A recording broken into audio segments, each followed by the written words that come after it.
I assigned spousal support of $2,000 per month, as well as continuing to pay the mortgage on the house, child support of $1,000, and health insurance until the minor child reaches the age of majority. In addition, if the child attends college, you are obligated to pay these expenses as well, the judge said. This decision is going to cost me over $6,500 a month. My wife has screwed many lawyers in her firm, and now they are screwing me. My name is Kurt D'Angelo, and my ex-wife is Lily, short for Lillian. My daughter, my pride and joy, is named Regina. To say she's daddy's little girl would probably be an understatement. When she was free, I took her to different venues. She told the judge she wanted me to be her guardian, but he wouldn't listen to her. The whole proceedings were total crap! The monthly child support was just prohibitive. Lily was working and making money. I didn't have to support her and pay the mortgage and everything else. I was definitely being ripped off, and the judge was in on it. I wasn't going to take it personally, however. In fact, I was already plotting how to make her regret the fact that she'd crossed me. I can be vindictive when I feel like I've been wronged. I grew up on the south side of Chicago, Lansing, Illinois to be exact. We know how to hurt someone. Some people call me an entrepreneur. I simply say that I am an entrepreneur who sees opportunities and seizes them. When I was young, I have to admit that not all of these opportunities to make money were totally legitimate. Now I am in real estate, own several rental houses, vending machines, and another business that would come in handy to fulfill one of my obligations to pay back my loving wife, that is, ex-wife. I own a coin-changing business, similar to Coinstar, with machines throughout the Chicagoland area as well as northern Indiana. This would allow me to pay spousal support, all $2,000 and all change. Have her bring them to the bank. They will insist on having them all on a roll. Maybe she'll get one of her lawyer buddies to help count them and put them in sleeves. Lily stayed home with Regina until she started school. Lily then worked part-time for a few years. Then she got the idea to become a paralegal. She took courses for about 2 years and then went on the market with a resume trying to find a job. After about 6 weeks, she was hired at one of the larger law firms in the area. Lily is smart, but I now believe it was her looks, even at 32, that helped her get the job. She was one of many paralegals at the firm, but it didn't take long for her to advance. She was spotted by an up-and-coming attorney, and he made her his assistant. Now I wonder if she was self-serving in those days. I, as a foolish husband, fully supported her choice of profession. She would come home tired, but with a smile on her face. Again, remembering this, I wonder why she was exhausted and what those smiles were for. We lived in a nice house in Oak Forest, Illinois, a typical working-class suburb of Chicago. As she began to socialize more with younger lawyers and even senior partners, her attitude changed. It became, we need to move to a better neighborhood. You make good money, and I work at a prestigious law firm. We need to show the world that we are successful. I loved the house we lived in. We renovated it and made it our own. I didn't want or need to live in one of the expensive suburbs. After 2 years of her nagging, I agreed, but told her I wasn't selling our house, that it was our house. We could rent it out, add it to the other houses I owned. So we bought a house on the north side of Chicago in Wilmette. To afford the $900,000 mansion, as I called it, we had to take out a jumbo loan. It wasn't on the shores of Lake Michigan, but it was close enough. She furnished it with new furniture to her liking. I never felt comfortable there. In fact, thinking about it now, I think it was the beginning of the end for us. We wanted different things out of life. I wanted to be humble, the kind of millionaire next door that no one knows about. She wanted to flaunt her wealth and have that kind of lifestyle. Now back to the judge's ruling and our divorce decree. I would fulfill his requirements exactly, but she wouldn't like that. Over the next month, I started making my plans. My daughter would get child support, but Lily wouldn't see any of it. They would be in an account just for Regina, so she could get whatever she needed and wanted. She would also have health insurance, the best I could find. Lily, on the other hand, was only getting catastrophic insurance. It will be a policy with a very high deductible. She will have to pay for all her medical services unless she gets deathly ill, then the policy will kick in. After 30 days, it was time to pay Lily the first installment of spousal support. An armored truck pulled up to the mansion, and the driver knocked on the door. When she appeared on the doorstep, she wasn't alone. One of her buddies was with her. The driver informed her that he was delivering the first month's payment. She was confused, not understanding why there was an armored truck parked in the driveway. By this time, a few curious neighbors had emerged from their McMansions. Perhaps they thought she had won the publishing house lottery. They saw two guys bring bag after bag of change into the front room and dump them out on the Italian marble floor. The sound was amazing, even from across the street where I was standing by my car recording everything on my phone. As the truck pulled away, she saw me and started yelling after me. I just waved my hand at her and yelled back, "I hope you are enjoying your money, whore!" I then climbed into my truck and drove off. I wasn't surprised when a man came up to me on Tuesday and asked if I was Kurt D'Angelo. I just stood there and paid him no attention. "Excuse me, sir. Are you Kurt D'Angelo?" He said it with more force. Once again, I didn't recognize him. He pulled out his phone and took a picture of me with the subpoena offered. When I didn't accept it, he threw it on the ground, said, "You got a subpoena," turned around and walked away. After making sure he was gone, I bent down and picked it up. I was due in court the following Wednesday. That gave me a week to finish all my preparations. I made the most of the week by calling and talking to people, making appointments, and preparing for court. I also called Regina, and we went to lunch. She was angry at her mother. She couldn't believe she had become such a bitch. She told her mother again that she wanted to live with me, but she wouldn't agree. I told her, I will go to the judge again, and if he still doesn't agree, I will probably end up in jail. "Don't do anything violent, Daddy." "It's not worth it," she said. "Don't worry, I won't. But I'll be voicing my opinion and I could go to jail for it. Your mom will be thrilled about that, I'm sure. Don't worry about me, I can handle it. However, I've set up a trust for you. Uncle Ken will be the trustee until you reach the age of majority. He will make sure that anything you want or need will be fulfilled. But understand, your mother is not to receive any of it. It is meant for your maintenance, not hers." "Of course, Daddy, she doesn't deserve anything," she said firmly. That was my girl. She had a strong will and she was becoming quite an adult. "Dad, I'm going to go to court with you." "I will demand that I live with you." "I don't know if it's going to make a difference." It was Wednesday, and Regina, my attorney, and I were sitting on the gallery, waiting our turn in front of the judge. Lily walked in with her lawyer buddy and said, "Hey, jerk, you better follow the program. You can't do everything you want to do, you'll see." When the judge called my name, Regina stood up and walked to the podium first. "Excuse me, miss, this is a case involving Kurt D'Angelo," said the judge. "I'm his daughter, and I want to petition the court to have custody of my father and not that bitch, my mother," she said, and looked at Lily. "Young lady, you will not talk like that in my courtroom. Your custodial parent has already been determined." "But I'm 15 years old. I should have the right to choose who I want to be with," she demanded, interrupting the judge. "Well, there were allegations of an inappropriate relationship with your father, so I ruled in favor of your mother." Hearing that, I looked at Lily and a smirk appeared on her face. My counsel came forward and said, "Your Honor, we are not aware of any charges or that they were made or presented to the court at any previous hearing. I refer to the psychiatrist's report I received. With this information, I stand by my opinion, so this matter is closed." About 4 months before, Regina had been going through a bad divorce, as well as problems at school, so we decided to take her to a psychiatrist. There must have been something in those records that Lily felt would sway the judge in her favor. I never had any inappropriate activities with my daughter. Lily tried to paint me as a pedophile. My blood pressure was up. I couldn't believe that Lily could lie like that, accusing me of something I hadn't done. The judge wouldn't even let me make my point. I stared at the judge. He's going to pay for this. I guess her law firm handled everything. Let's see what happens in the end. My vindictive nature was starting to kick in. Lily's attorney spoke up and said, "We ask the court to find Kurt D'Angelo guilty of contempt of court." My lawyer was almost as hot as I was. He saw that there would be no justice in this courtroom today. "Your Honor, my client has complied with all the terms of the divorce decree to date. There are no grounds for contempt of court."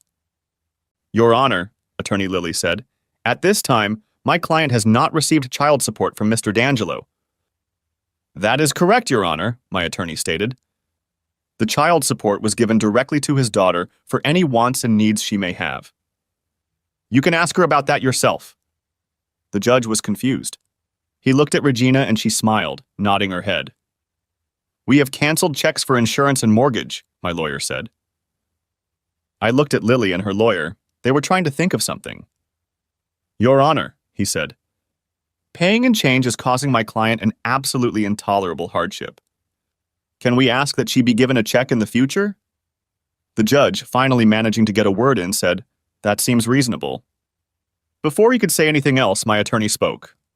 Your Honor, before you continue talking about this, could you answer a couple of questions pertaining to this?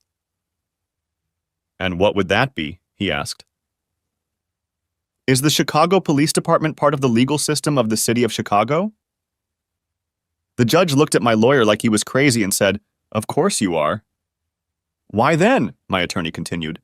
If my client has his car impounded and wants to drive it out of a Chicago police impound lot, he can't write a check but has to pay with cash or a credit card?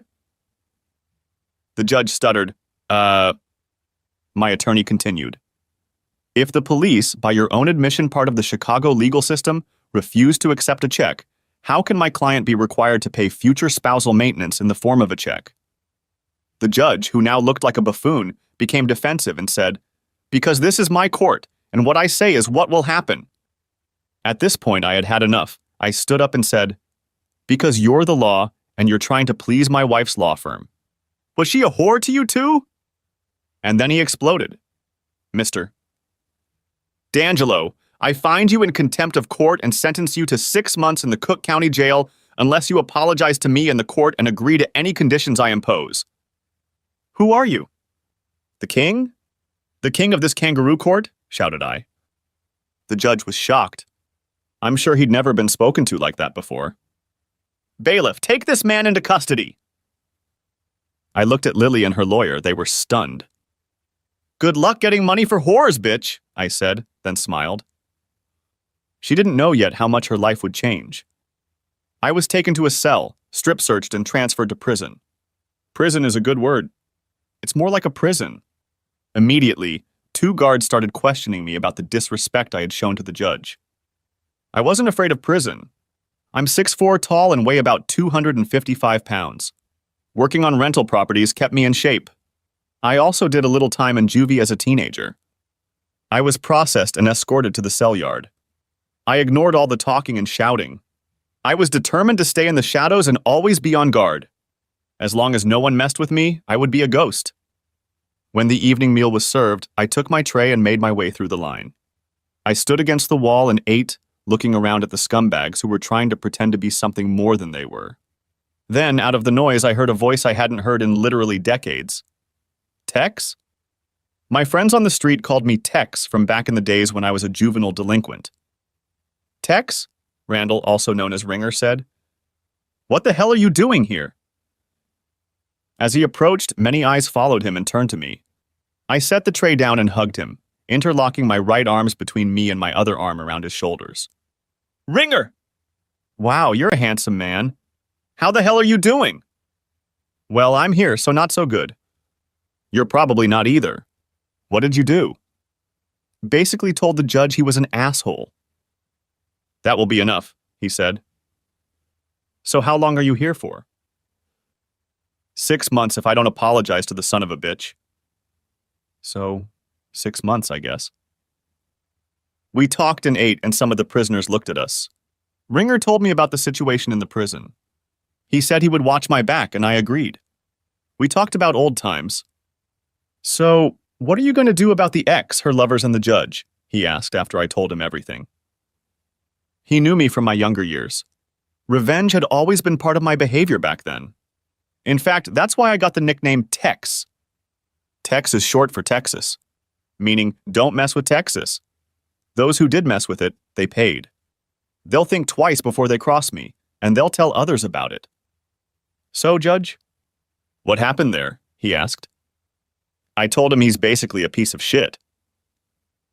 Oh, shit. What did he do? He asked. He took my little girl away from me even though she asked to live with me, and then accused me of molesting her. Oh, shit. What are you going to do about it? I have some plans. I kind of knew I was going to be here, so I started planning a few weeks ago. Is there anything I can help you with? He asked. Maybe, but right now I don't know. It sure is nice to have a friend here, though. I'll introduce you to some of my buddies. It's good to have people who have your back and who you can rely on. After some introductions, Ringer started telling some stories about running around the streets of Lansing. There were a few chuckles, but mostly nods, as if their stories weren't much different from each other.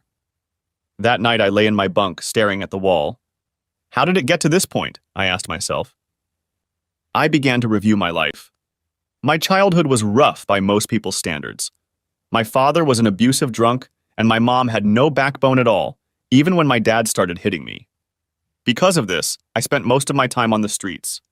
I met a group of guys who were in a similar situation. We weren't a gang, even though we pretended to be. We were just stupid kids dealing with the problems we had. The crime rate in Lansing is pretty high, and we didn't help that statistic.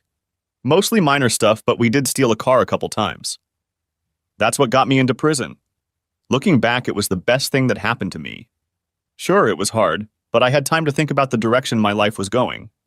I vowed to myself that I would do something with my life. When I got out, I changed. I started planning for the future. By the time I was 20, I had saved enough money to buy a house in my neighborhood that had been foreclosed on. It became the first of many houses I renovated and started renting out. When I was 22 years old, I was in a club trying to catch a lucky break. I don't even remember the name of that club. It changed names so many times over the following decade, and then it was torn down to make way for condos. That night I was really lucky, at least I thought so at the time. I met Lily. We hit it off. Her life was very different from mine. She had just moved to Chicago to live with a friend. She grew up in Seymour, Indiana. Seymour is a small town best known as the hometown of John Cougar Mellencamp. By the time Lily was born, he had already become famous and moved away, so she never even met him. Growing up in a small Midwestern town produced a 21-year-old woman with an attitude toward life that I found appealing. I guess opposites attract. We married a year later, and the year after that Regina was born, named after Lily's mom. I bought a house in Oak Forest to rent out, but when she saw it, she loved it and wanted to make it our home. We spent the next 10 years fixing it up the way we wanted. It was the best 10 years of my life. We worked on home projects together, watched our daughter grow up, and invited the neighbors over for barbecues. It was the American dream.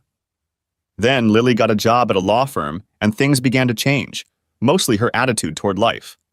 The simple life no longer suited her. She needed expensive clothes, jewelry, and neighborhood barbecues were replaced by trips to expensive restaurants, often with people from her law firm. She also began making derogatory statements about the people of Chicago's South Side. I know the reputation and reality of the South Side, but she was a country girl who acted like she was better than everyone else. We fought more than once over this attitude. Soon after that, she started urging me to move to the North Side all the time. 3 years ago we moved. Of course, the school system was better, but now Regina felt the attitude of her North Side classmates. It made her school life unbearable. She kept saying she wanted to go back home. So did I, but Lily never heard anything about it. She was where she wanted to be. The event that started the divorce was an evening like many others at the time. She called around 6:30 and said she was going to a dance with other paralegals from her job. However, that evening I tracked her cell phone and decided to check on her. I stood in the shadows and watched her.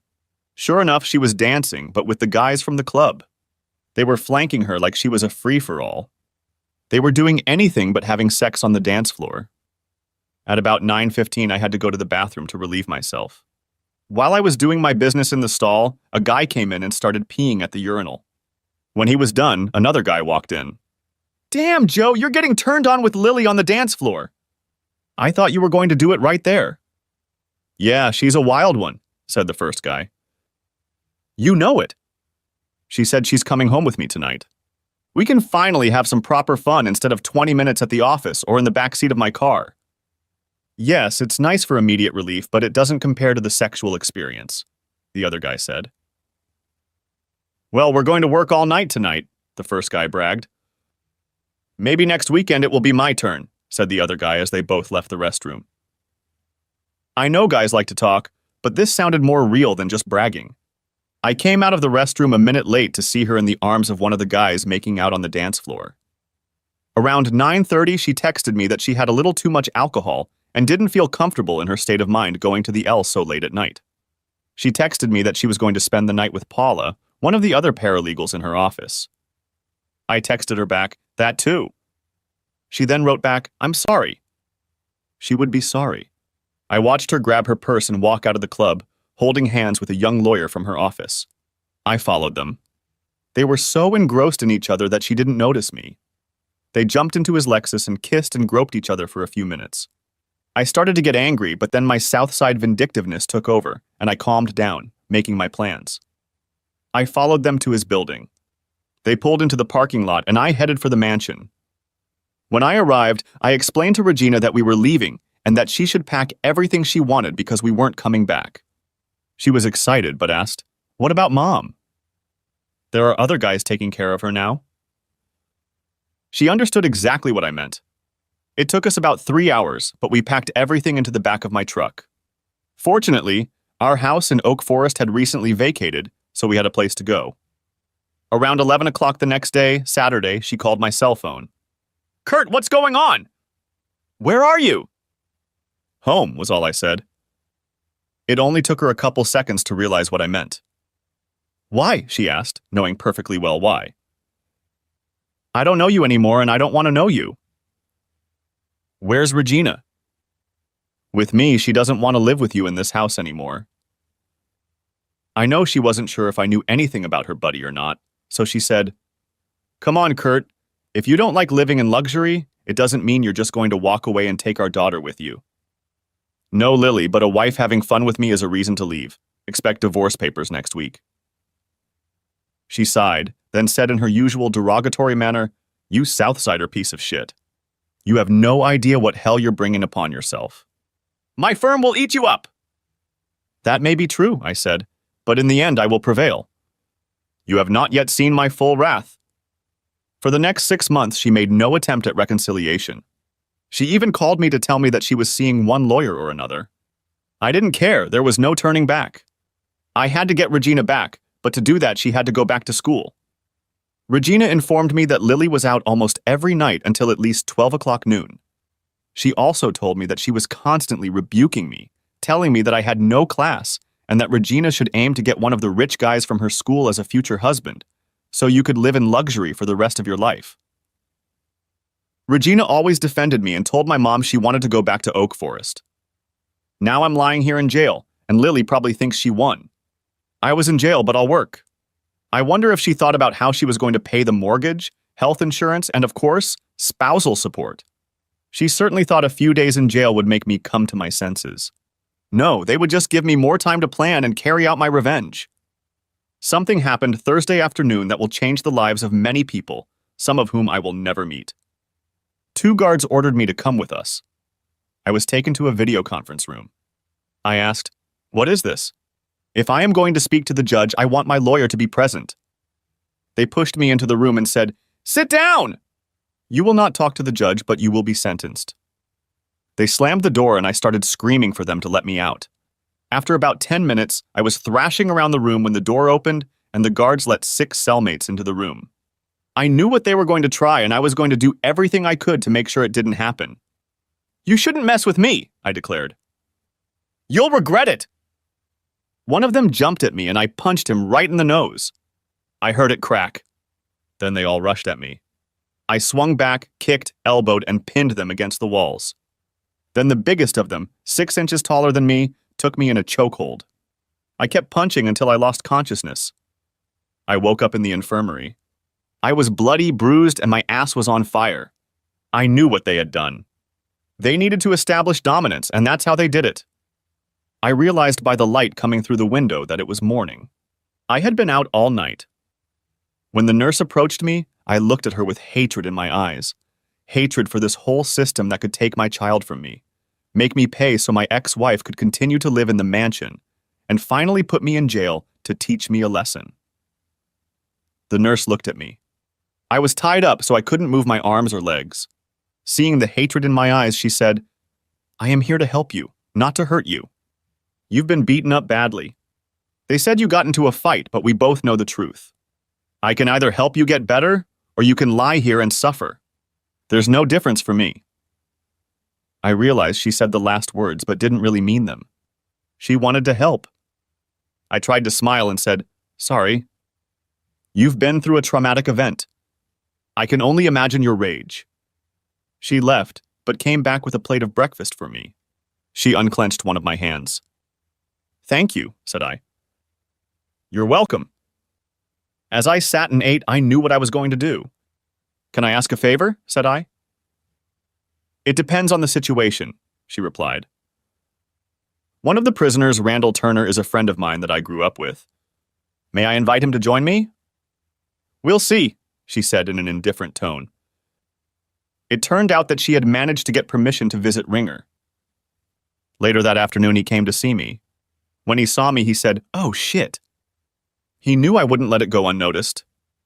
I described the 6 guys and 2 guards who did this to me. Then I said, I need to know the full names of all 8 of them, not their nicknames. Oh, shit, he repeated. What are you going to do? An eye for an eye, but with a twist. He saw my look and knew what it meant. He knew it wouldn't be pretty and that innocent people would pay. I'll try to get them, he said. What do you want from me? Just that, I'll take care of the rest. We talked some more and then he was escorted back to his cell. Sleep that night was restless. I couldn't get comfortable, strapped to the bed. The next day, Ringer came back with the list. He asked again, What are you going to do? The less you know, the better, I told him. Oh shit, he said. The next day was Sunday and I got a good and bad surprise. Lily arrived and brought Regina. Lily was the first person to talk to me. So I see you have found common ground with your fellow misfits, she said. What the hell do you want? I growled. Regina insisted we come to you. Are you ready to apologize and be reasonable yet? No way! And what is this shit about me and Regina? You know I'd never do anything to her? How do I know? She's unusually attached to you, she said. You're a piece of shit! Why don't you go back to your buddies and have them look up your ass so you can see how much shit is in you? Just so you know. It's happened before and they loved it. She gloated. Get the hell out of here and send Regina here. I'm sick of talking to you. She was smiling the way only a nasty bitch could smile. She thought she'd gotten me, and she had, just adding fuel to the fire that would burn her ass. When they brought Regina in, she cried when she saw me lying there with bandages all over me. Honey, don't cry. Things look worse than they are. Oh, Daddy. I was scared when I saw you lying there like that. You look like you've been in an accident. Don't worry about me, sweetheart. I'm tougher than I look. Dad, I hate Mom for doing that to you. I hate her for making me live with her, and I hate her for saying you did inappropriate things to me. That's total bullshit. I know Regina, I said, trying to comfort her. Don't call me that again, she said. I looked at her, perplexed. I'm Gina from now on. I don't want to be associated with my mom or anyone in her family. That's what I told her, and then I declared that I wouldn't talk to her again if I didn't have to. And I haven't since Monday. She keeps trying to be nice to me, but I keep ignoring her. Gina, I said, using her new name. You look more like me than you realize. I couldn't be prouder, she said, smiling. We talked some more about little things. Then I asked, could you do something for me? Anything! Dad. I handed her the list Ringer had made for me, and she immediately put it in her bra. Give this to Uncle Ken and tell him to come and see me as soon as possible. My brother Ken was 3 years younger than me. He grew up with the same abusive, drunken father, but I protected him as best I could. I also took the brunt of the abuse to keep him safe. He had all the brains. He got really into computer games and then moved on to computers themselves. We sat and talked for a little while longer until Lily came back and said, Regina, we have to go. Gina didn't say anything to her, just got up, gave me a hug, and walked away. Lily said to me, Your daughter is just as stubborn as you are. I just smiled at her, and she turned and walked away. On Tuesday, Ken came to visit. He was shocked at my appearance. Looks much better than last Friday, I said. I'm glad I waited, he said jokingly. Then he spoke to me in our own made-up language. We created it as kids to talk about Mom and Dad in ways they wouldn't understand. Now when we need to talk in private, we use it. Regina, I'm sorry, Gina, he said in our language. She gave me a list. I did some preliminary research. What are you looking for? Addresses of wives or regular girlfriends. He looked at me and then said in English, "Oh, shit." Speaking our language, I said, "That's all you have to do. Then give it to Gummy and ask him to visit me without the list." Gummy is the nickname of one of my gang members. Ken knew he still lived in his parents' old house in the Lansing neighborhood. I can do that. Anything else? No, that will be enough. But don't be a stranger. I could use a familiar face now and then. Aren't you going out soon? He asked. Not if I don't apologize, and you know me better than that. You've always been stubborn, he stated. Yeah, and it kept you from your father's drunken wrath, I said. He realized I was right and just smiled. I'll stop by in the next 2 weeks to see if you need anything else. That would be great. That same week, I went back to my regular cell, and Ringer informed me that things were going to go south and that there would be a price to pay. They just didn't know what for. The looks I was getting from the 2 guards as well as the 6 said, "You better stay where you are or it will happen again."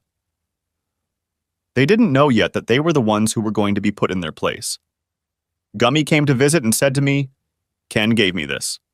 What do you want?" "Did you hear what they did to me?" "Yeah, I heard," he said. Ken must have told him. Return the favor, but to their loved ones. Just no DNA, use Steely Dan or his more flexible cousins, said I. He nodded. He understood what I meant. Then I said, all on the same day, preferably at the same time. Make sure they tell their loved ones, don't mess with Texas. I'll get my friends to help, he said and walked away. Someday he would avenge me. He knew how to do it in such a way that they wouldn't be able to identify anyone. But they would know the reason. A week passed, but I heard nothing. I was also waiting for another visit from my daughter. I didn't want to see Lily, but I knew she had to be here if Gina came. Tuesday morning, I noticed that 2 security guards were not at work. Tuesday was not usually a day off for them. In addition, one of the 6 was distracted and looked upset. It must have happened yesterday, I thought to myself. I talked to Ringer and asked him to tell him, don't mess with Tex. Soon several prisoners began to address me. Hey, Tex! After a couple of days, the 6s started throwing angry glances at me. 2 of the guards went back to work and glared at me. Ringer's friends, however, had my back. When one of the 6s approached me, 8 of my new friends came up and surrounded us. The guy said, "You're a piece of shit. I don't know how you did it, but my girlfriend dumped me. She told me she didn't want to risk getting hurt again. Then she said, I was told, don't mess with Texas." I just looked at him, smiled, and said, that sounds like good advice. I told you all that you shouldn't do what you did. Now your women know how it feels. An eye for an eye with a twist. The twist is that you hurt me, and I hurt those you care about. Tell them all that next time it will be their mothers. His eyes got big and he turned back to his buddies. Shortly afterward, 2 guards came up to me and said, "Who do you think you are? We are going to make your stay here a living hell." Well, then I guess your wives better get used to being taken in the ass. They might even enjoy it.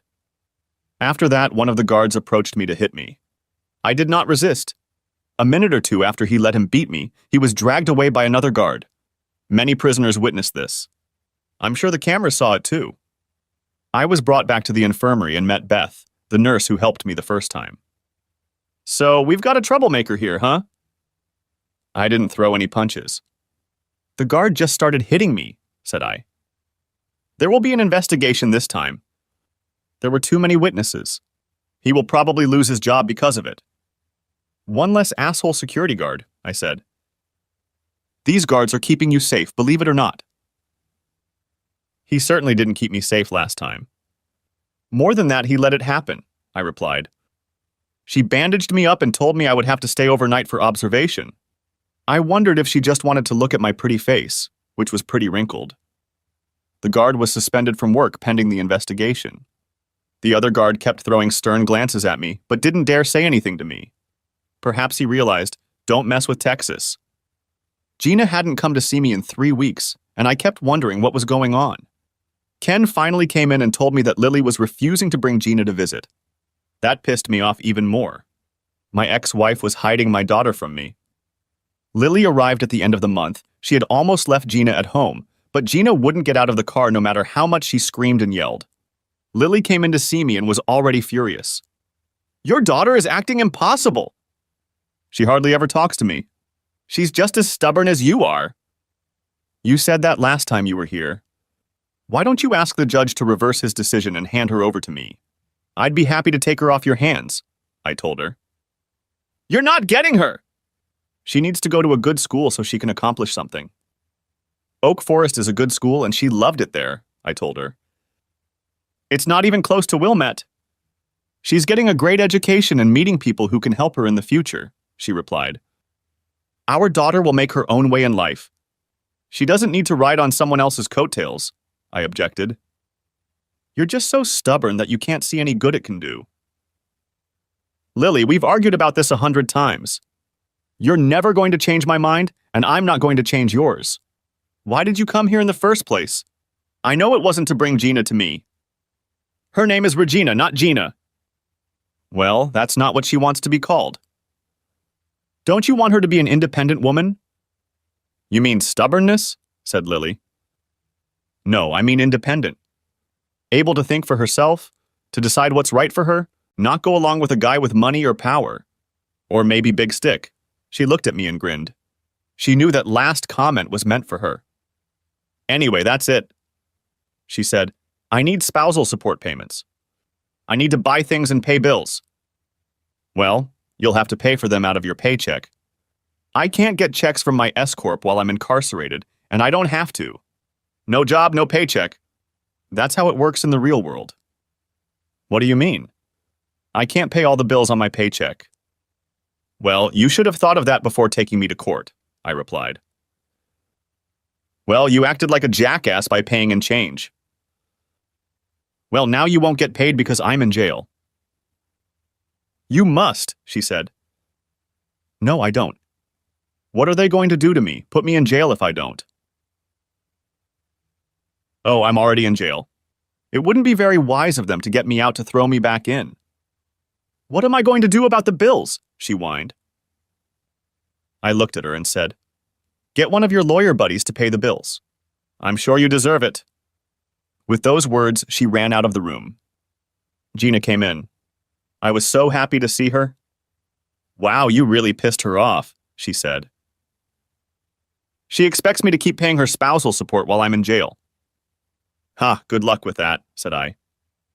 "How are you holding up, Dad?" "Don't worry about me, I'll be fine." "How are you doing? I hear you're still not talking to your mom." "Not very often, just when I have to," she said. "So when are you getting out of here?" "Honey, I refuse to apologize to that asshole judge." "I'll only apologize if he gives you back to me." "I don't think that's going to happen anytime soon. I probably won't get out of here until my 6 months is up." "I understand," she said sadly. "You know it's my birthday next month. I'd like you to come out so we can celebrate, but I don't want you to go against your principles. We can celebrate when you come out." It was tearing me apart. I began to reconsider my position. By being here, I was hurting my little girl. Then Gina said something that put things into perspective. If a man has no principles, he has nothing. As Abraham Lincoln said, important principles can and should be unbending, she pronounced. "Where did you hear that?" I asked. "My counselor, Alex, sorry, Dr. Hodges, is at school. It's great to have someone to talk to about all of this. Some of my teachers noticed that my grades were going down and asked the counselor to come and talk to me. It also helped me deal with my mom, although I still don't talk to her. In a school system like Wilmette, the counselor could be a doctor of psychology. These rich kids couldn't go to just any school counselor. Then I said to Gina, "Your mom seems to be mad at you too." "Yeah, she's starting to annoy me." "I just ignore her. I think it makes it worse, and I don't care." "Well, in a couple more months, she'll have to start looking for a place to live. The bank won't let the jumbo loan go unpaid for too long. I think her mansion will be foreclosed on within 3 months." "But Dad, if the house gets foreclosed on, won't that ruin your reputation?" "Honey, when you usually buy things with cash, you don't worry about credit. That stupid mansion was the only thing I took out a loan for." "Really?" Wow, Dad, even with all your leases and other businesses? You've never taken out a loan? Use the money from the others to buy new ones, I told her. Daddy, I've always respected you, but now I respect you even more. She said it with a smile on her face. Thank you, dear, you really know how to lift my spirits. It was a wonderful visit with my daughter. Really, I wanted to be with her on a more regular basis. Besides, missing her birthday would be hard on both of us. But I knew she would be fine, she is a strong child. The next week I found out that the security guard who hit me had been fired. It was hard to object to a videotape that didn't even show me defending myself. A few days later, the other guard quit as well. I don't know if he was transferred or not, but at least he left. Several inmates thanked me for getting rid of the rotten guard. I think I gained some respect with that. Now more people were calling me Tex. I didn't have much trouble after that. The 6 were still mad at me. I heard that one of their wives had filed for divorce, and 3 others had been dumped by their girlfriends. Maybe stupid people can learn? Given the threat of more reprisals, and the fact that my standing among the other prisoners had improved, they knew they were better off doing nothing. A couple weeks later, I received a subpoena to go to the video room to meet with the judge. I told the guard who came to pick me up that I would not meet with anyone without a lawyer. But the judge is already waiting, he said. I don't care. I want my lawyer, have him reschedule, my calendar is open. The guard hesitated, then turned and walked away. 3 days later, I was informed that the meeting was scheduled for the following week. I asked that the lawyer and I have half an hour before the meeting to confer. They set it up, and the lawyer and I met to discuss what was going to happen. My lawyer told me he was not given any information about the meeting, which seemed odd to him. I guess we'll play it by the circumstances. When the judge showed up on the videotape, I could tell he wasn't happy about being put off for a week. But I didn't care. In my mind, he was a piece of shit who thought he was better than others just because he was a judge. My attorney spoke almost immediately. Your Honor, may I ask what this refers to? We didn't get any information. We were just told to be here. Your client didn't need to involve you, he said. I just wanted to know if he was willing to apologize to the court for his outburst. The lawyer looked at me and I gestured to him. He leaned over and I whispered in his ear. Your Honor, my attorney said. He is unwilling to apologize and asks that you apologize to him. He also asks that you grant him primary custody of the child. Judge looked shocked. How could I ask him to apologize? Of course he wouldn't do that. My decision regarding the child stands and I have nothing to apologize for, he said. Well, then we've wasted our time. If in the future my client decides to change his mind, we will request an audience at this time. Good day, sir. And one more thing, the judge said. I thought, now we'll know the real reason for the meeting. Your client is not honoring a divorce decree. When does he plan to make the required spousal maintenance and mortgage payments? My lawyer leaned toward me, and I whispered in his ear again. Your Honor, he doesn't plan to make any payments while he's in custody. But his house will be foreclosed on, the judge said.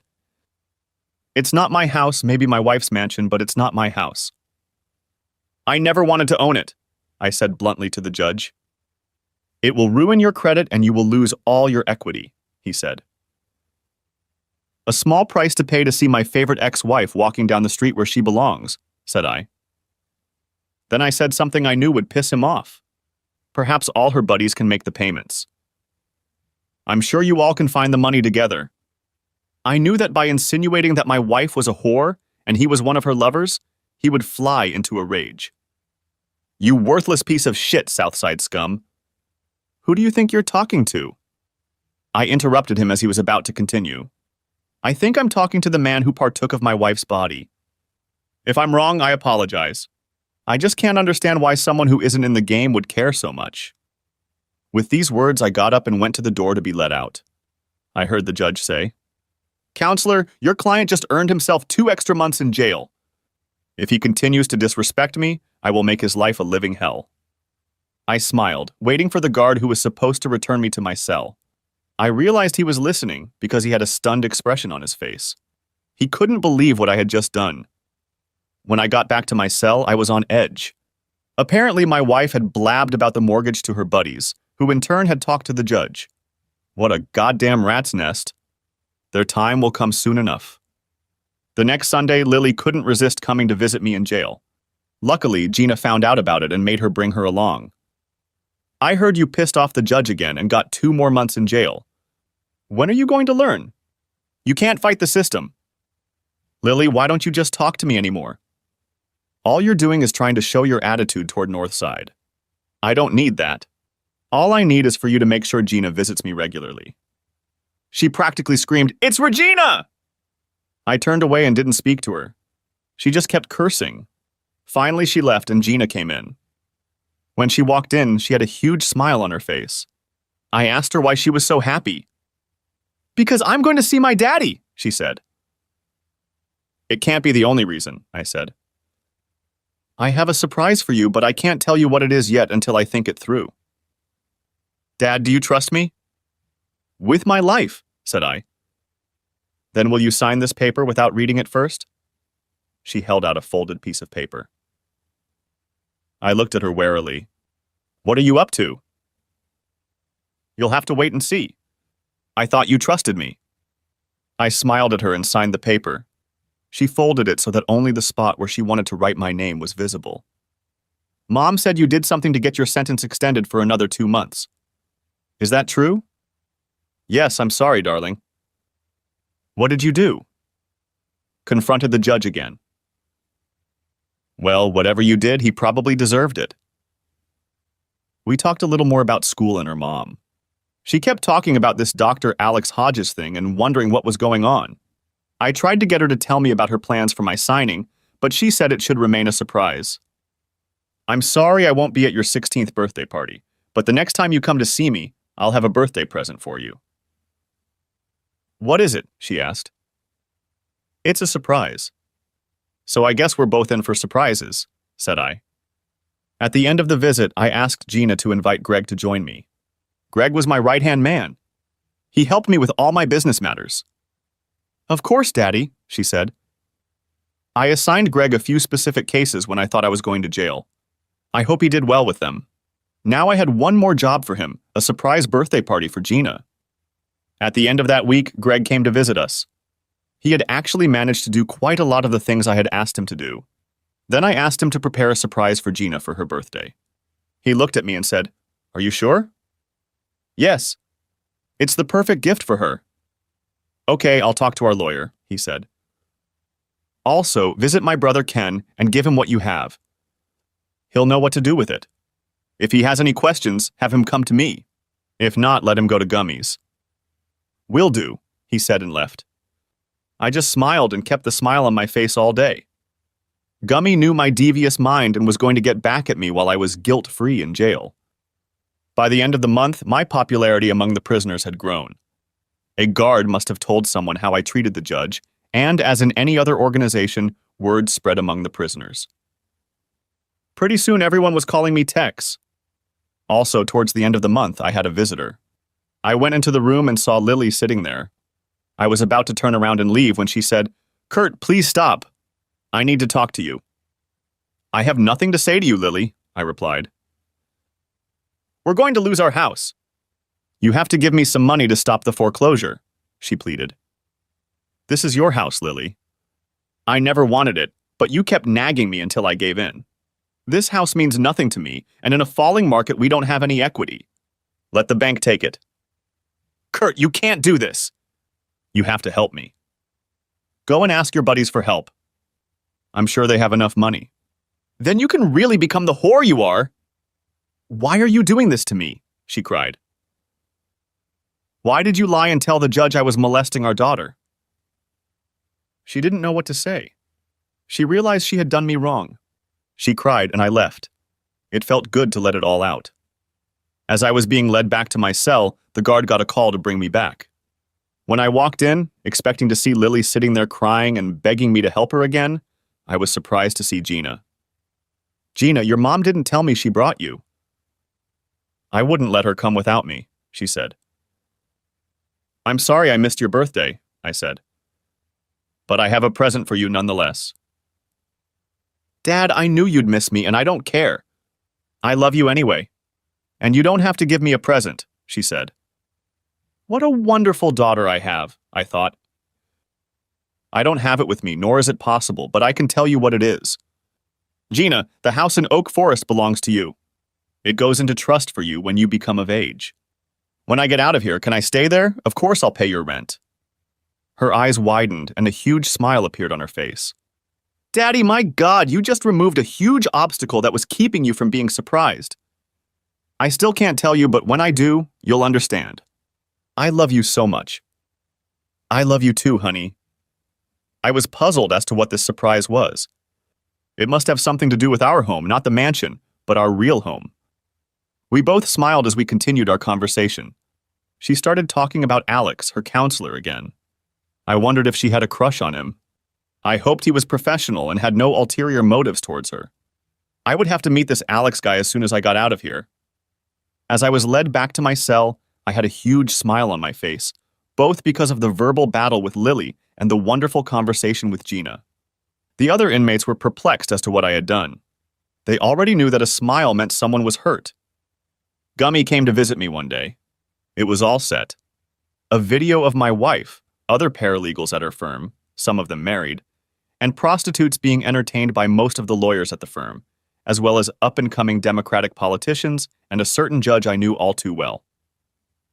They all bragged about being above the law and being able to do whatever they wanted. Surprisingly, people don't pay attention to hired servants. Janitors can come and go as they please. For someone who does the chore of cleaning offices after hours, money talks. Free rent for a year speaks volumes. We had them install hidden cameras in conference rooms and offices. I knew I'd get enough evidence to upset a few lives. My brother, anonymously of course, would post videos online with the slogan, "Don't mess with Texas." They would send them to strategic websites and send the videos to every news outlet and tabloid in the state. The various publications would be in a frenzy to see who could create more news out of this. Politicians and lawyers will be frantically trying to undo the fallout. I smiled and said, "In a week's time, go and let the others know what should happen next." He said, "I will." As I walked back to my cell, I had another wide smile on my face. Ringer saw it and realized that I had just talked to Gummy. He said, "Holy shit." I just nodded and smiled even wider. I was lying in my bunk when the videotapes came out, and I could hear the murmurings going around the prison. Apparently, somehow the news had reached our little corner of hell. I began to hear people openly say, "Don't mess with Texas." A few minutes later, I was surprised when a big guy, one of the 6, came into my cell and said, "You're a bad bastard. I'm sorry for what I did to you. I told you all that you shouldn't mess with me, that you would regret it. Now more and more people regret contacting me. I return kindness for kindness and violence for violence. I hope you'll accept my apology." "Sure, just remember that just because you're big doesn't mean you can't hurt yourself." He nodded and walked away. About 3 days later, I was called before the judge again. He had already called my lawyer and he was on his way. We sat in the video room while we waited for the judge to connect. "I wonder what this is about," he said with a smirk. "Only time will tell," said I with a smirk on my face. "Oh shit," he said. When the judge came on stage, he looked at me with fire in his eyes. "You did it," he shouted. "What are you talking about?" said I in an impassive voice. "You're Tex, aren't you?" he was still yelling. "Some people call me that," I said calmly. "You're going to pay for this!" he shouted again. "I've been in jail for the last 4 months. How could I have done anything?" I said, not paying attention. "You have friends." "We all have friends, Your Honor," I said sarcastically. "You're not getting away with this," he spat. "I don't know, Judge. You may be out of a job soon, and I hear your wife is divorcing you." "You better call off your dogs," he demanded. "Now you're calling my friends dogs? I'm not sure they'd appreciate that. You know, if you corner a dog, you might get bitten." "Are you threatening me?" he asked. "No, just repeating the old adage," I said. "I'm going to make your life a living hell. When you ever get out of this slimy prison, you better be on your guard. One day you're going to have to answer to people who don't care about your life. And I'll be happy no matter what they do to you." Then he cut the transmission. I turned to my lawyer. Did you get this? Sure, he said, holding out the phone. More fuel to the fire. The Bar Association will be interested to hear this. Apparently, in Illinois, intimidation is a criminal offense. A few days later, another visitor came to see me. It was my wife again. Oh, it's you. I thought I made it clear to you that I had nothing more to say to you. You bastard! She shouted. What are you talking about? I asked calmly. You got me fired! My picture is all over the news and the internet. How could you do this to me? She whined. You did it yourself, said I. Do you hate me that much?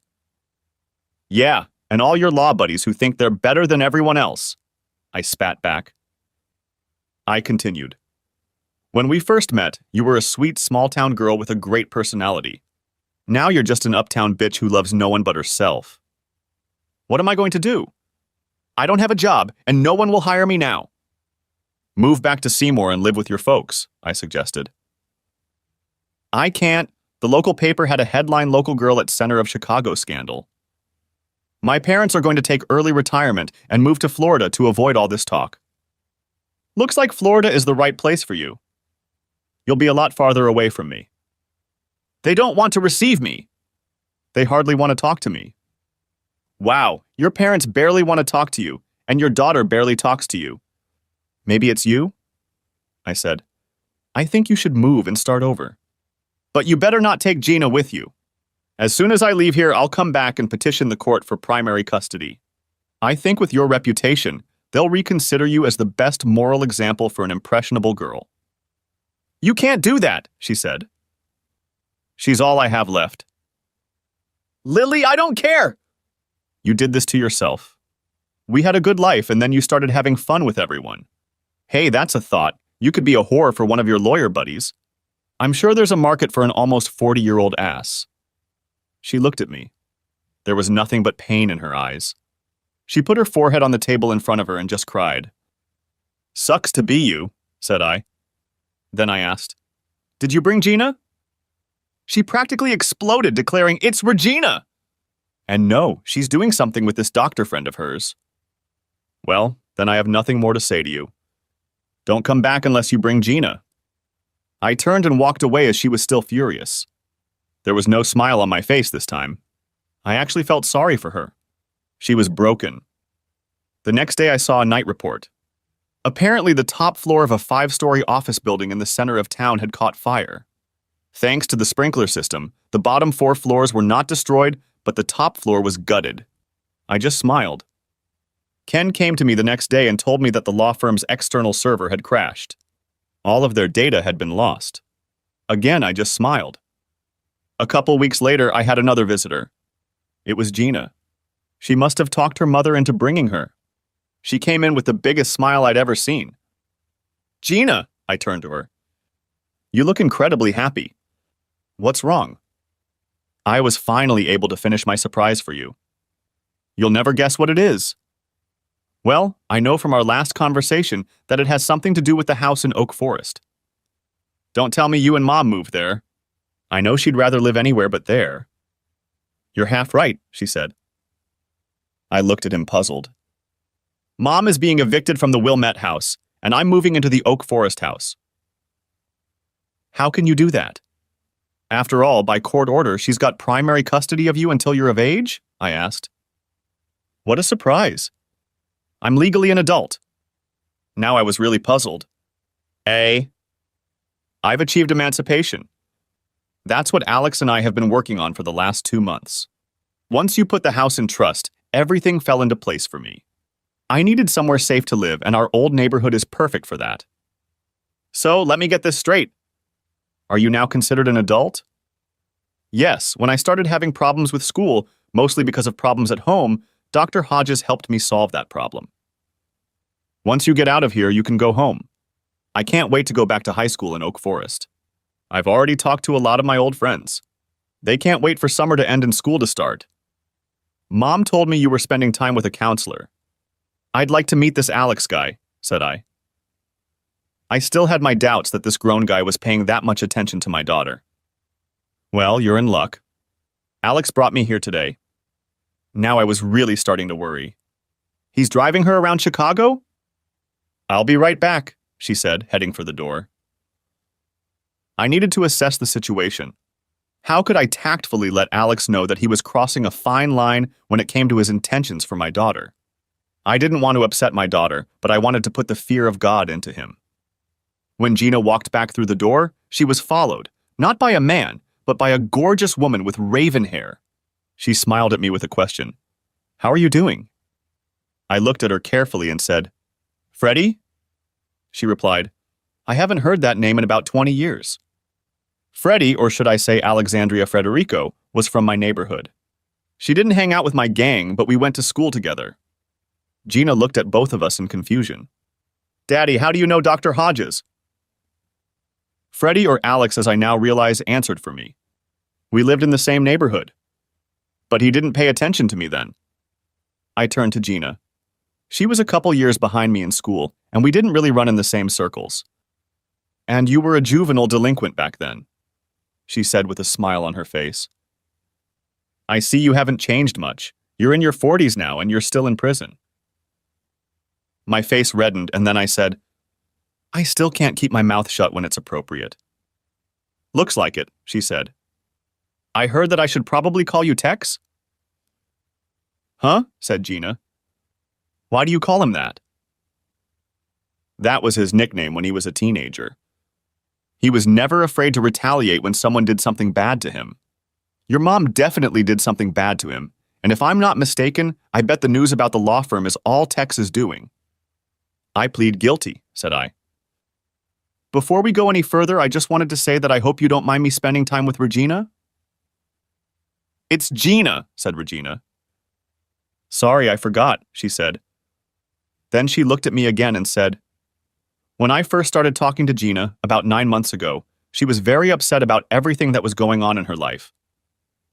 I wondered if she was related to you and Ken, since D'Angelo is not a very common last name. When I went through her records and found out that her father's name was Kurt, I still wasn't sure. I always knew you as Tex. When she told me you were in prison, I was sure it was you. I felt really bad then, I admitted. You must have changed and become successful since you have a house in Wilmette, she stated. It's just a house, it's never been my home, I said. Then Gina spoke up. Yes, our real home is in Oak Forest. South Side, but in a much better neighborhood than where we grew up, said Alex. Yeah, if we'd stayed there, maybe we wouldn't be where we are now, said I, and then got sad. Perhaps it was true. If Lily had been content in our loving home, we would still be happily married. We talked some more, and then I took Freddie aside and said, I really appreciate you taking time out of your family to help her. Thank you also for helping her become emancipated. It will make all the difference. It's all right, Tex. She's like family to me. I've grown very attached to her. Okay. Thanks again. When you get out of here, you can take us all out to dinner somewhere, she said. I will if I ever get out of here. The next 2 weeks passed without any new developments, just the daily routine in prison. Gina and Freddie came to visit on Sundays. I was very pleased that Freddie took Gina under her wing. Gina told me that Alex helped her decorate the house. They bought new furniture and other decorations. When I asked where they got the money from, she said, From Uncle Ken, of course. I have money set aside for my needs, right? Yeah, I just didn't want it to come out that Freddie was paying for something. She helped me a lot, but she didn't buy any of it. I hope it's not all girly stuff in there. I'd like to feel at home there. Don't worry, your man cave will still be a man cave. She was talking about the basement. I remodeled it to be a hideout for myself. Living in a house with 2 women can get boring after a while. You just need somewhere private. When they left, I lay there thinking about how my daughter was growing up. She was an adult now. Soon I would be on my own. In a couple years she would be off to college and then who knows where. I hoped I could meet someone who appreciated the simple things in life. And on Monday I had another visitor, Lily, again. When I saw her, I turned around and almost flew back out the door. Then she said, Kurt, wait, we need to talk. I turned around. Now what? I thought.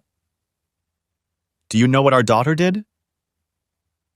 What are you talking about, Lily? I asked. She went and got emancipation. She doesn't have to live with any of us anymore. In fact, she's already moved out and I don't know where she went. Oh, that, I said. So you know? Did you put her up to it? She accused. No, she did it on her own. The school counselor helped her. So where is she staying at the counselor's? No, she's back home. She moved back to the south side? What about school? She asked. She'll be back in Oak Forest in the fall, I said. She hated that school in Wilmette, Lily. She was always despised for being a kid from the projects, as they called it. She never belonged in high society. You took her out of a school she liked, where she had a lot of good friends, and put her in a situation that hurt her ego and gave her an inferiority complex. By moving her there, you did her more harm than good. I was just trying to make sure she got a good education, she stated. Children learn more from their parents' example than they do in the classroom. We were her teachers of what she would face in life. What do you think your example will teach her? I hope it teaches her what not to do. Our job as parents is to raise law-abiding, responsible adults. I hope we have accomplished that, and I hope she will overlook our failures, especially our marriage. It wasn't that bad, she said. No, but that's how it ended up. Lily, I hope you find what you're looking for. Obviously, I didn't have it. She looked at me. I saw sadness and regret in her eyes. I got up from the table and walked out. I felt sorry for her again. Finally, the day came when I was to be released. This time I was summoned to the real court. Gina and Freddie were there, as well as Lily. As I sat waiting for the judge, I wondered what he would say this time. I still wasn't going to apologize. The bailiff ordered us to all rise. We stood up as the judge entered. It wasn't the same judge. I wondered if he had lost his job. The judge reviewed all the facts presented to him regarding my situation. Then he looked at me. So, Mr. D'Angelo, what do you have to say for yourself? I hesitated, then said, I guess I should say to myself that I've done my original 6 months plus 2 more. At any time, you could have apologized and walked free, he said. I didn't feel the other judge deserved my apology, so I carried out his sentence. You are a stubborn man, Mr. D'Angelo. I prefer to call it strong-willed, and it has helped me succeed in business and in life, I replied. As for your divorce agreement, it remains in effect, and you will have to pay compensation for the months you did not honor it. Then my attorney spoke. Your Honor, my client will gladly pay what he owes. We estimate it to be just under $20,000. He will generously pay her the entire $20,000 today with the understanding that he has met his financial obligations and will not pay her again. With those words, Lily stood up and said, What? You owe me more than that, and you have to keep paying me until Regina turns 18. Miss, said the judge, I'll handle all the transactions in my courtroom. Now, counselor, how did you arrive at that figure? Your Honor, my client paid the down payment of spousal support, mortgage and insurance, and gave money for his daughter's support. He continued to pay for his daughter's insurance and maintenance throughout his incarceration. He did not pay his ex-wife's spousal support or mortgage payment because he was not working and could not get a paycheck. Now that he can work again, he can start earning money. The judge looked at the numbers and then said, Your client has been incarcerated for 8 months. Spousal support alone will be $16,000, not to mention the mortgage payments. Your Honor, if you read the transcript of the judgment, it says until the minor child becomes an adult. Your Honor, the child in question was emancipated within the last 3 months. The legal documents are in your possession, and the house was foreclosed on 3 months ago as well. Thus, there can be no payments on a loan that no longer exists. Therefore, the amount owed is $19,782. He will gladly pay her the full $20,000 and consider his relationship with her terminated in all respects. He looked at the transcript and then back at our figures. He couldn't see how he could get his head around what was written in black and white in front of him. I'll have to look into the matter some more, but if what you've given me is correct, I'll accept that figure. Then he looked at Lily and me and said, You have a child together. Yes, she is an adult from the court's point of view. However, she is still a teenager with teenage issues and needs. She needs both of you to be civil to each other so she can continue to develop in a healthy way. You all need to be polite to each other. Then, looking directly at me, he said, and you must be civil to others involved in the events that led to your divorce. May I have your word on that, Mr. D'Angelo? Yes, Your Honor, I said. Mrs. D'Angelo? He asked. Yes, Your Honor, she said. And Regina? He said, peering into the gallery. It's Gina, but yes, Your Honor, she said. Then, unless this data proves false, I will close this case, and Mr. D'Angelo, you may go. Thank you, Your Honor, my attorney replied. As we stood up and headed for the exit, Gina ran up to me and gave me a big hug. Freddie stood back with a smile on her face. I saw Lily looking at us as we talked. Then Lily came up to me and said, $20,000? That's it! That's bullshit! Why? You chose your new people over me. They can help you get back on your feet. Son of a bitch, you can't do this to me! Lily, the judge asked us to be civil to each other. Let's do it for Gina's sake. It's Regina, hissed Lily. Our daughter, okay? What am I going to do? I have no job, no place to live, nothing. You can find another job, and as for housing, I can help you.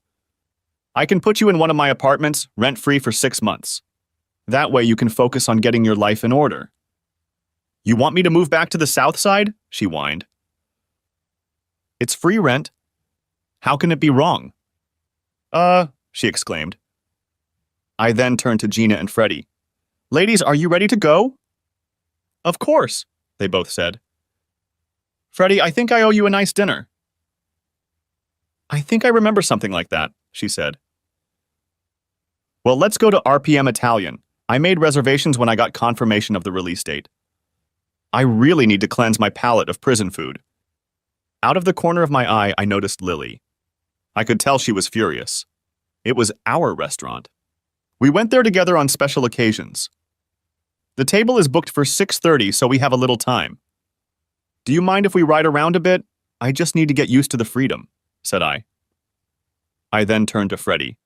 I made a reservation for 4. Could you call your husband and see if he's available? She fell silent, and her face became inexpressive. Then Gina said, Daddy, she doesn't have a husband, not anymore. Then she turned to Alex. I'm sorry, Dr. Hodges, I didn't tell him. I didn't understand. The few times we'd interacted, she'd always worn her wedding ring, and even now she was wearing it. What was I missing?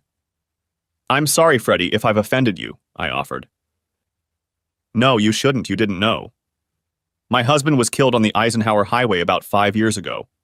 Some big car changed lanes and drove into the divider. They say he died instantly.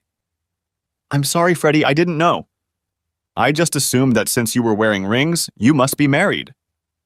Yeah, I just can't get them off yet. Somehow I feel like if I do, I'll get them out of my head.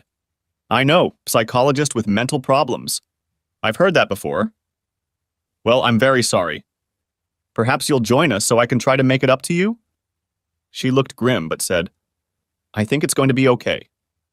I was so focused on my own problems and revenge that I didn't even ask about her life. I felt like such an ass. I had to change that. Starting tonight, I would be willing to listen to anything she wanted to tell me about who she is now and how she got to this point. I would become a better friend. The food was great. It was so nice to wear regular clothes and not have to worry about always being on guard. The freedom seemed a little strange to me, though. 8 months will do that to you. By the end of lunch, I was feeling better. I took a chance and said to Freddie, Alexandria, when you're ready, will you let me take you out on a real date? I don't care how long it takes when it's convenient for you, but in the meantime, can we stay in touch? Daddy, of course we'll keep in touch. She's not getting rid of me that easily, my daughter said. And I wouldn't want it any other way, Freddie said to Gina. She then turned to me and said, Mike and I never had children since I was in school, and he was starting a financial planning business. It just wasn't the right time, so Gina, as a surrogate daughter, has been very therapeutic. I hope you don't mind. After everything you've done for both of us, I wouldn't want it any other way, I stated. As we were leaving the restaurant, Gina said, I hope you like the view of our old house. Anything would be better than where I've been for the last 8 months, I said and chuckled. When we got there, I was surprised. The shutters were painted and the bushes were trimmed. It looked great from the outside, and I couldn't wait to see what was inside. When I went inside, everything looked different than when I left, but I felt more at home than ever before. You could feel Freddie's imprint in here. I know it sounds vulgar, but I cried. This hardened criminal was crying. "Kurt?" I heard Freddie say. I wiped my eyes and said, "I feel at home." "Kurt," said Alex. I turned to her and she said, "I think I'm ready." I looked at her puzzled. She took off her rings and smiled at me. I couldn't help but smile back, and then we hugged. Epilogue. 10 attorneys, 4 paralegals, 6 politicians, and a judge have had their careers and marriages destroyed because of the events leading up to my divorce and its aftermath. Stubbornness or willpower either way, sometimes you have to stand up for your principles. On the other hand, Gina had a new mother and a new brother and sister. Although they were 18 years younger than her when they came into the world, one of them is named Frederick, the boy, and the girl's name is Alexis. They were twins, and I loved that I could name them both after the person who helped me start my new life. About Lily? She married a rich lawyer. I think she finally got what she wanted. I thought we had everything: a loving family, a nice house in a good neighborhood, a healthy child, a thriving business that had no money problems. I guess for me we had everything, and for her we lacked only one thing: status. Now she has status. She's married to a wealthy attorney, living in a big house in Gwinnett. And she also has a misogynistic husband who doesn't love her, but just keeps her around for the appearance of a stable home life. I hope she's happy. I know she is. Thanks for watching. I hope you enjoyed it. So subscribe to my channel and watch the next video.